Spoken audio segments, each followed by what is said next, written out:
I'm gonna go with daytime, so there might be a few mothers and mostly old women. But yeah, that's who you are. Can I start? Okay. Good morning. My name is Sister Nicole, and I've been asked to come and talk to you about the importance of Christmas. Now, you're all here in an Advent study group, so I think you might have an idea of what Christmas is and kind of why it's important and whatnot. So more than likely, I'm not going to say anything all too new, but it's worth repeating because it's pretty important. But before that, I want to talk about my dad. My dad loves Christmas.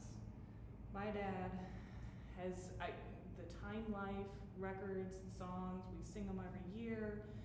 Cookies are important, the Christmas Stollen because we're German. It's the only day out of the year he'll drink coffee because apparently you have to drink coffee with Stollen. It's just what it is. And he loves the Christmas tree. That's his big thing every year is he goes to pick out this great big balsam. Now we had 8-foot ceilings growing up. He never came home with a tree that fit those ceilings. It was 9, 10, 11 feet tall. This was never our Christmas tree. It was like this. And the star was just kind of stuck up there.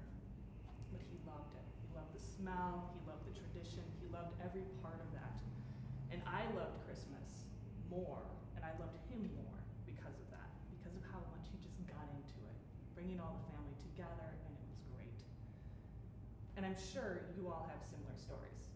The traditions that you grew up with, the traditions that you have with your own kids, and now the grandkids, and bringing all of the extended family together, and it's great, and everybody loves Christmas.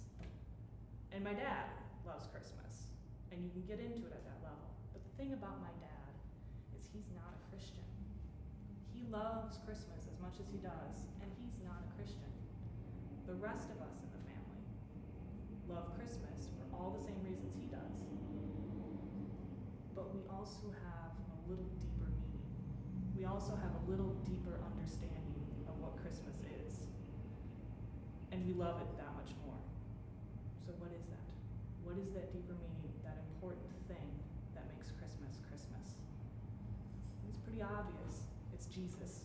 Jesus is the reason for the season. But it's a little bit more complicated than that. It's the Word incarnate.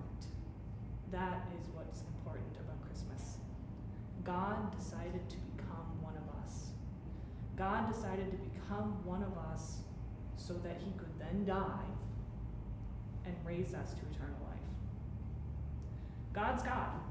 He could have poofed in at age 30, done his ministry thing, and then poofed out again.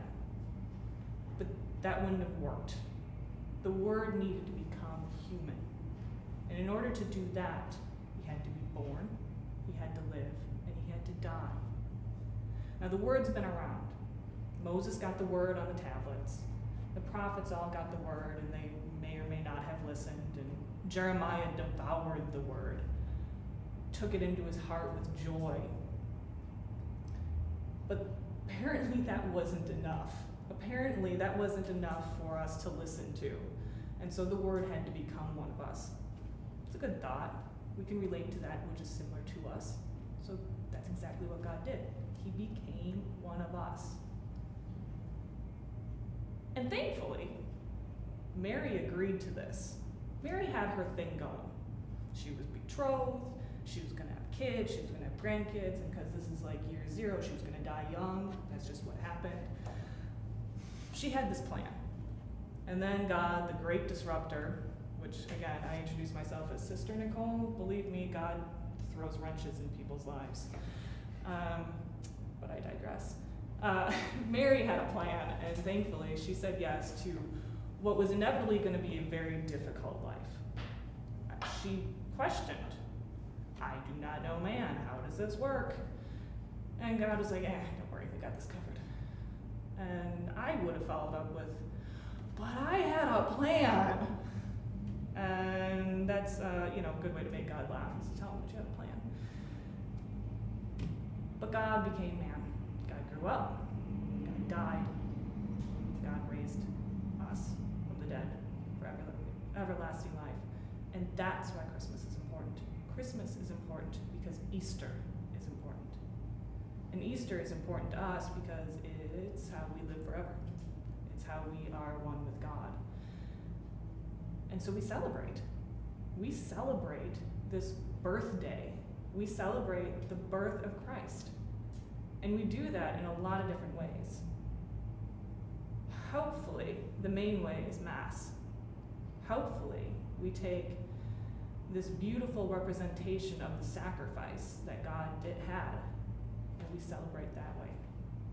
And we do it in a very human way. That's the beauty of being Catholic, is we have humanity that we base things on. Because again, we're human beings. So we like all the bells and smells, and that's cool. And we'll sing the songs and we'll hear the story, and then we will process up as a community and receive the grace of God in communion. Okay, more than likely none of that is new. But more than likely, it helps to hear that again. So what does that mean practically? Practically speaking, you can do all of the things that you have been doing, and you don't need to feel guilty about it.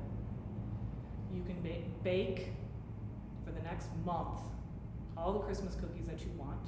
You can go to how many different stores and buy the presents for the kids and the grandkids.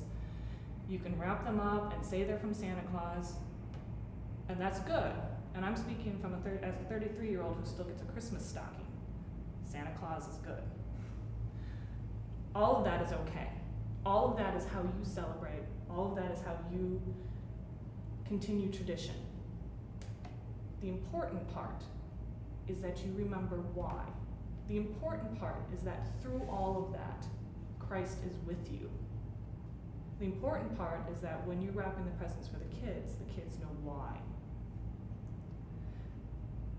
The beauty of doing this thousands of years later is we know the whole story. We know that Jesus came and Jesus taught us. And so we know what Jesus taught us. He taught us to be people of the earth, but people of the kingdom.